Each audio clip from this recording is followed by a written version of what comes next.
pinaagi doon natin mga kanang saladaan na itong mga ginawian sa diyang naluwas ta, ano na sa kawala, no? At murag gitawag siya og clearance of the past. So makita na to nga ipakita na to dinhi nga manam-anam nato og kawala ang sani kunang forsaking the idols kanang pagsimba nato sa mga dili iya sa atong Ginoo.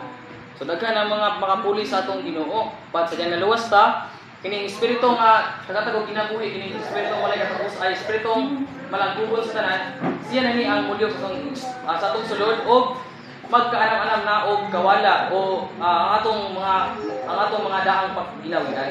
No makita nato mga igsoon nga nani mahimo nato ni nga ma-terminate nato o mahimo ma-terminate o kanang sa tawag nga ato nang mabatukan o ang daan nato nga kinabuhi. Kay doon na naman tayo magong kinabuhi, muna nga atong gikinahanglan, dili lang igo nga naluwas ta, gikinahanglan ta nga doon na tayo mga pagampo.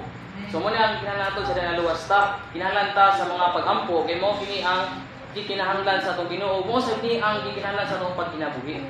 No nga pinaagi nini mga igsoon sa diyang naluwas na ta, na terminate na ang daan natong pagkinabuhi mga igsoon.